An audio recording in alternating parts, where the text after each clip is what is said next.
At the heart of every story lies a decision, a twist of fate that changes everything. I used to believe in the fairy tales of love, trust, and shared dreams. But when betrayal hit close to home, it reshaped my world in ways I could never have imagined. This is a tale of corporate challenges, hidden vendettas, and personal revelations. Dive into a journey that took me from the comforting arms of love to the cold clutches of revenge and, surprisingly, back to the warm embrace of understanding and redemption. If you've ever been caught in the crossfire of love and ambition, this story might just resonate with you. Join me as I navigate the intricate web of emotions, decisions, and consequences that fate spun for me. My name is Hannah, and this is my story.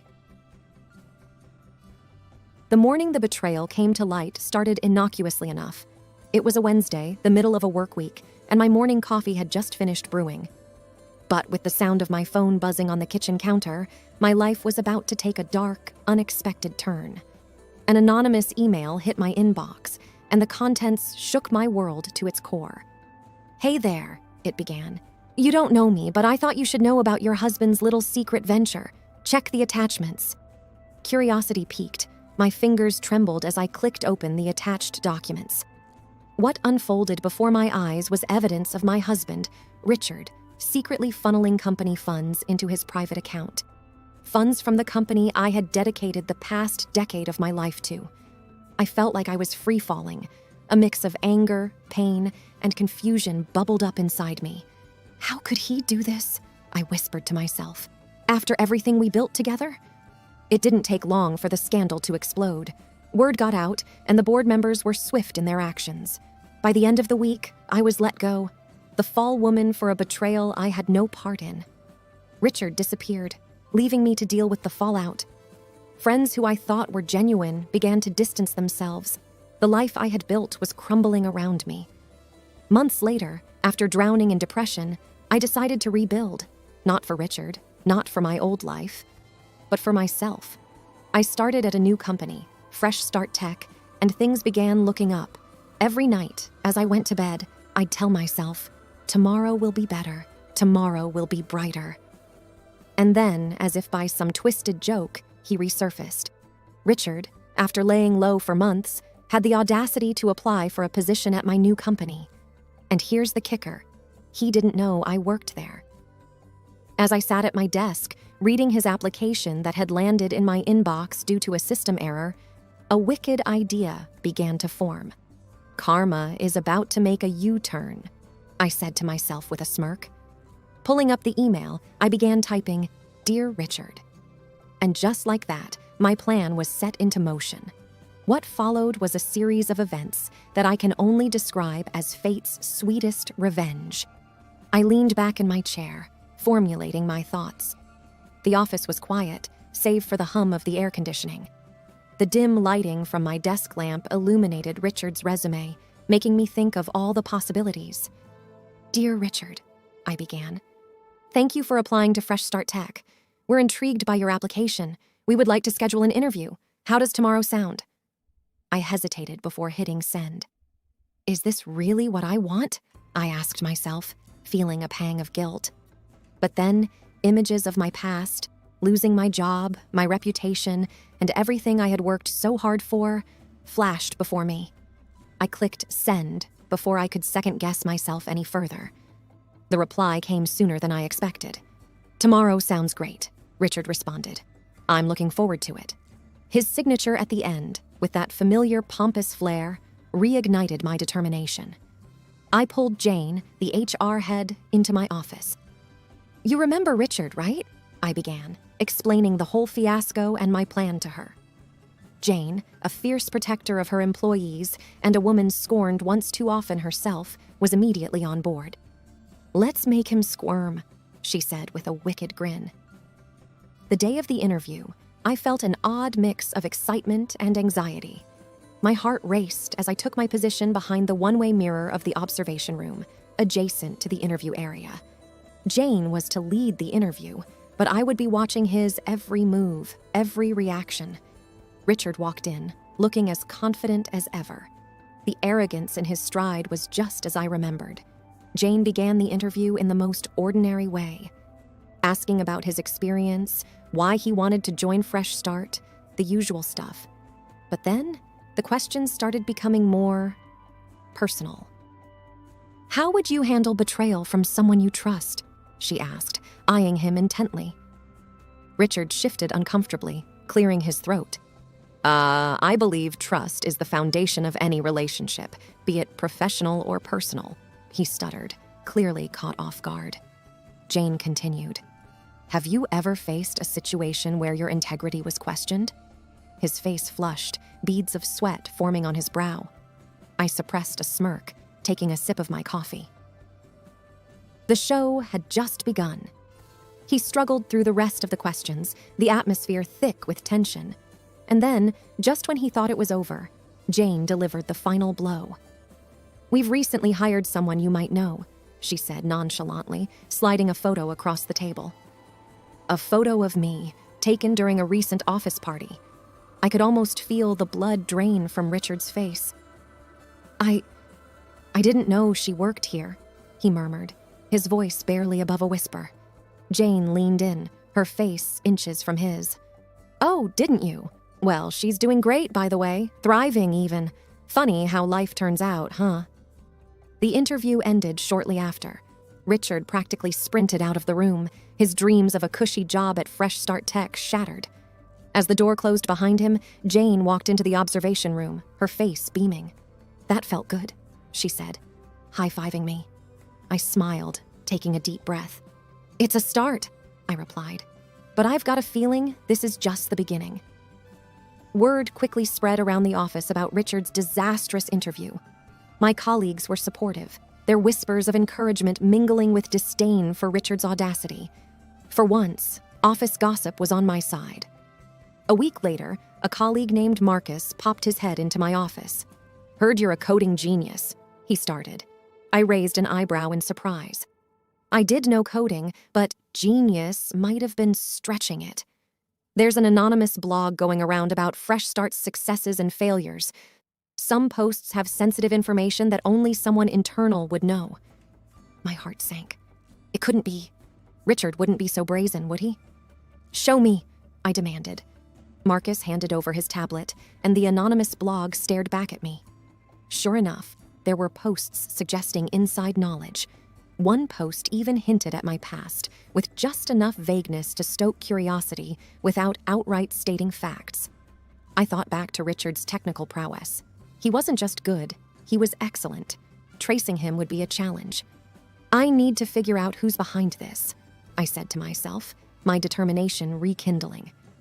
Over the next few days, I dove deep into the virtual world, dusting off old coding skills and seeking help from hacker forums. I was up against a mastermind, but two could play that game. Late one night, as I pored over lines of code and server logs, a breakthrough came. An IP address, hidden behind layers of encryption, pointed to a familiar location. Richard's old office space, which he had converted into a makeshift apartment post our fallout. Now, with evidence in hand, I needed a plan. I called Jane and Marcus, and together, we hatched a strategy. Using the blog as bait, we would create a fake company scandal, something so juicy Richard wouldn't be able to resist posting. Over the next few days, fabricated emails about a potential merger, one that would jeopardize hundreds of jobs, were strategically leaked where Richard could find them. As expected, the story was up on his blog within hours. The trap was set.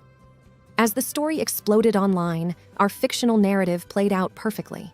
Employees, in on the ruse, expressed faux outrage on social media, amplifying the chatter. Every local news outlet was talking about the upcoming merger at Fresh Start Tech. By now, Richard was probably reveling in his perceived success, believing he had inflicted maximal damage.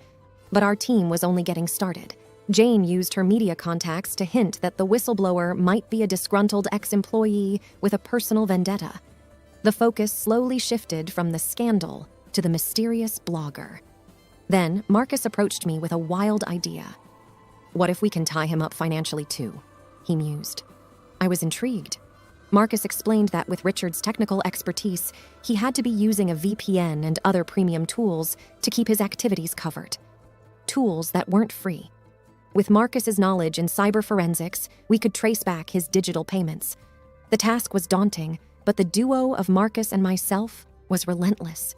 Days turned into nights as we scoured the depths of the internet, chasing down the breadcrumbs Richard had unwittingly left behind. One afternoon, amidst a pile of payment gateways and masked transactions, a clue emerged. A single payment to a premium VPN service linked to an account under a pseudonym King Richard used in college. Jackpot. But how would tying him to a VPN payment make a difference? Here's the twist. Using VPNs for malicious activities violated the terms of service of most providers. If we could prove Richard's misdeeds and report them, not only would he lose his cover, but he would also face hefty fines. Gathering all our evidence, we approached the VPN provider. To our delight, they were extremely cooperative, condemning any misuse of their services. Within days, Richard's service was terminated and a significant fine was levied on him. We didn't stop there. We also sent all our findings to other tools and services he had used, ensuring a domino effect of penalties and account closures. Meanwhile, the fake company scandal had served its purpose. The media had grown suspicious, and when no concrete proof of the merger surfaced, they realized they'd been played. Articles began popping up, discrediting the mysterious blogger and his dubious sources. Feeling the heat, Richard finally posted a retraction on his blow, apologizing for spreading misinformation. However, the damage to his credibility was done. His reputation as a reliable source was in tatters. One evening, as I relaxed in my living room, a soft chime alerted me to a new email. The sender, Richard, the content, an apology. He wrote about his regret, his realization of the harm he'd caused, and his desire to make amends. I sat there for a long while, staring at the sincere words on the screen. Part of me wanted to gloat, to revel in the satisfaction of my revenge. But another part, a part I had tried to suppress, remembered the love we once shared. Torn between past emotions and the pain of betrayal, I finally typed a short response. Apology noted. Fresh Start Tech began to flourish in the weeks that followed. Our fake scandal not only brought us into the limelight, but inadvertently acted as free publicity. Applications poured in, sales skyrocketed, and morale around the office was at an all-time high. Yet, amidst the booming success, I couldn't help but feel a void, an emptiness that no amount of professional triumph could fill. After one particularly draining day, I found myself driving aimlessly through the city, lost in thought. The bright city lights, the buzz of traffic, and the distant hum of nightlife created a mesmerizing atmosphere. As I drove, my car seemed to have a mind of its own, guiding me to a familiar location, the coffee shop where Richard and I first met. The place held so many memories, from nervous first date jitters to late-night conversations, planning our future together. Walking in felt like stepping into a time capsule. The same vintage decor, the faint aroma of freshly brewed coffee, and a soft jazz number playing in the background transported me to a happier time. I found a secluded booth at the back and ordered our usual 2 cappuccinos with a hint of cinnamon. As I sipped my drink, the past played before my eyes. I remembered the good times, the dreams we built, and the life we once envisioned. But the lingering taste of betrayal overshadowed all the sweet memories. Lost in thought, I almost didn't notice him. Richard, sitting a few booths away, his face buried in a book. Our eyes met, and for a moment, time seemed to stand still. No words were exchanged, but a million emotions flitted across both our faces. Taking a deep breath, I walked over. "Mind if I join you?" I asked hesitantly. He looked up, surprise evident in his eyes, but he nodded. The conversation that followed was a roller coaster. We laughed, cried, reminisced, and confronted our demons. Richard explained his spiral into deceit, driven by a misguided desire to protect our future. He spoke of his guilt, his nights haunted by remorse, and the realization that he had destroyed the very thing he aimed to safeguard. I listened, my heart warring between anger and empathy. "Why come back? Why apply to Fresh Start?" I finally asked. He sighed. "It was a desperate attempt to correct my mistakes, to be close to you again. But I realize now that some bridges, once burned, can't be rebuilt. The hours flew by, and as dawn approached, a new understanding formed between us. We may not have a future together, but we could find closure and move on with our lives. Before parting ways, Richard handed me an envelope. "I sold some assets," he began. "This is to cover the funds I misused. It's not much, but it's a start." Opening the envelope, I found a check and a letter detailing his plan to repay every single cent he had taken, even if it took him a lifetime. As I walked away from the coffee shop, the weight on my shoulders felt lighter. The chapter with Richard might be closed, but a new chapter was waiting to be written. Life at Fresh Start Tech progressed at a rapid pace. My revenge plot and the emotional rendezvous at the coffee shop seemed like distant memories. Yet, subtle changes became evident in the way I approached work and relationships. Jane noticed first. "You've changed," she observed one day. "Not in a bad way, just different." She was right. The ordeal with Richard had inadvertently taught me the value of forgiveness and the impermanence of grudges. As weeks turned to months, an exciting project landed on our table. Fresh Start Tech had been approached by a nonprofit to develop a software solution for underprivileged children to gain access to quality education. The stakes were high, but so was the potential impact. I threw myself into the project, channeling all my energy and focus. My personal experiences had taught me the importance of second chances, and I was determined to provide one to these children. One evening, while brainstorming ideas with the team, Marcus made a surprising suggestion. "Why not involve Richard? He has the skill set we need." I was taken aback. Trusting Richard professionally after everything felt risky. But then, the memory of our conversation at the coffee shop and his genuine remorse surfaced.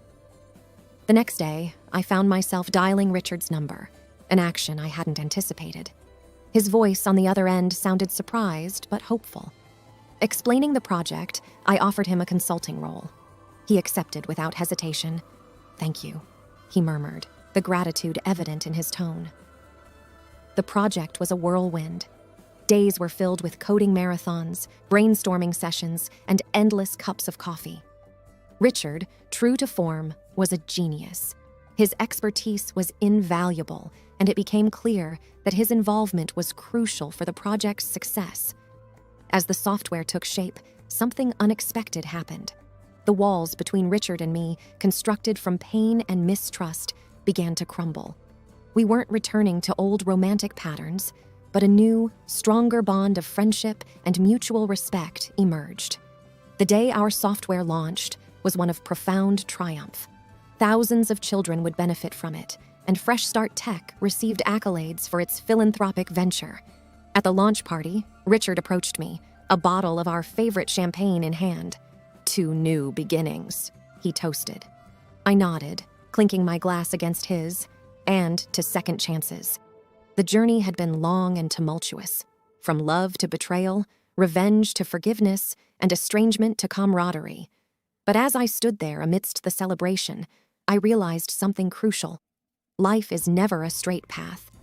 It's a series of twists, turns, and reroutes, but ultimately it leads us exactly where we're meant to be.